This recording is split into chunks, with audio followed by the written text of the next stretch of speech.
की सारी तैयारियां धरी की धरी रह गई।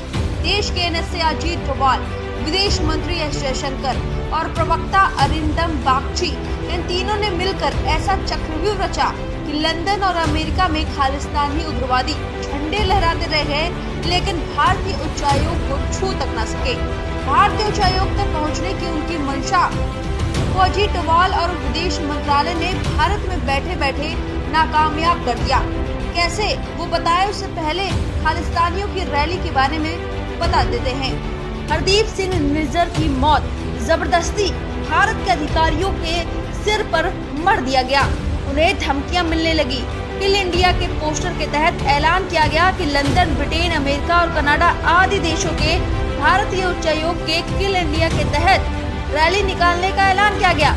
अमेरिकी स्थित संगठन जो कि भारत में बैन है, सिख फॉर जस्टिस के प्रवक्ता कुलजीत सिंह ने कहा कि जब कोई भारतीय एजेंसी या सिस्टम कोई अपराध करता है तो उन्हें जवाबदेह ठहराया जाना चाहिए, लेकिन भारत जो करता है डंके की चोट पर करता है, घर में घुसकर मारने की हिम्मत रखता है। पाकिस्तान की तरह नहीं, जो पीठ पीछे खालिस्तानियों का समर्थन कर रहा है और कहा जा रहा है ये अंदर फंडिंग भी कर रहा है।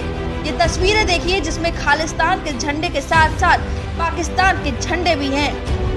साफ पता चलता है कि जब घर में ही गद्दार है तो दुश्मनों के हौसले बुलंद हो ही जाते हैं, लेकिन भारत को टक्कर दे पाए इतनी भी हैसियत नहीं।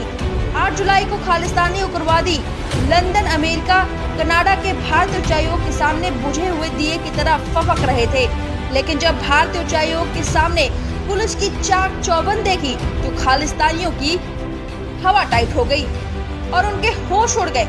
यहाँ उन्हें खालिस्तानी झंडा लहराकर काम चलाना पड़ा। इस खौफ के पीछे वजह भारत के एनएसए अजीत डोभाल थे। उन्होंने 7 जुलाई को लंदन के एनएसए टिम बैरल को दिल्ली बुलाकर साफ साफ कह दिया था, या तो खालिस्तानी उग्रवादियों को भारत के हवाले करिए या तो सख्त कार्रवाई करिए, और नतीजा साफ देखने को मिल रहा है। वहीं विदेश मंत्रालय प्रवक्ता अरिंदम बागची ने प्रेस कॉन्फ्रेंस करके पहले इस बात की खबर दे दी थी कि भारत ने अमेरिका, यूके और यूरोप के अन्य देशों में 11 मिशन और कॉन्सुलेट्स की सुरक्षा सख्त करने को कहा था, और ऐसा देखने को भी मिला। अभी तक कहीं से किसी तरह की अप्रिय घटना भारतीय उच्चायोग से नहीं मिली है। जब खालिस्तानियों ने भारतीय मिशन कॉन्सुलेट्स के सामने किल इंडिया रैली का ऐलान किया था, तभी भारत ने उन देशों की सरकारों से संपर्क साधा था। भारत ने कड़े शब्दों में कह दिया था वीएनए समझौता का पालन होना चाहिए और कानून व्यवस्था बनाकर रखी जाए। खालिस्तानी धमकी के बाद Australia, New Zealand, Italy, Canada, America और यूके में भारतीय दूतावासों को अलर्ट पर रखा गया था। London, Frankfurt, New York, San Francisco, Atlanta, Washington DC, Vancouver और ओटावा को अलर्ट पर कर दिया गया था। भारत ने साफ कहा था कि अगर भारतीय राजनयिकों के क्षेत्र में स्थिति न संभाली जा सकी तो इसका जवाब भी मिलेगा। भारत ने कहा था कि नई दिल्ली में डिप्लोमेटिक इलाके में कभी प्रदर्शन नहीं होने दिया गया। एनएसए अजीत डोभाल ने यूके के एनएसए टिम बैरो को फोन करके साफ कह दिया था कि कट्टरपंथियों को उस इलाके से दूर रखना है। हर जगह खालिस्तानी अपने गुस्से का उबाल दिखाते फिरे, लेकिन भारतीय उच्चायोग के खिलाफ कुछ न कर सके, जैसा कि उन्होंने अपनी रैली में ऐलान किया था। बस थोड़ा बहुत आतंक कनाडा में देखने को मिला, जहां भारत के तिरंगे का अपमान हुआ। वजह खालिस्तानियों का कनाडा में बढ़ता वर्चस्व और कनाडा के प्रधानमंत्री जस्टिन ट्रूडो, जिनकी सरकार खालिस्तानी समर्थित पार्टी के साझेदारी से चल रही है। यही वजह है कि जस्टिन सत्ता के चलते भारत से दुश्मनी मोड़ ले रहे हैं, क्योंकि विदेश मंत्री एस जयशंकर ने कहा था कि ऐसा कनाडा करता रहा तो संबंध पर इसका असर पड़ेगा।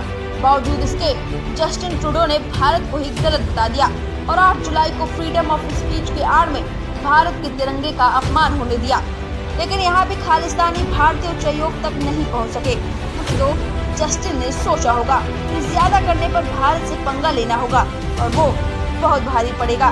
लेकिन जो भी हो, भारतीयों के हौसले खालिस्तानियों पर भारी पड़ते दिखाई दिए। भारतीय प्यार से खड़े और आंखों में आंखें डालकर भारत का झंडा लिए खालिस्तानियों को जवाब दे रहे थे।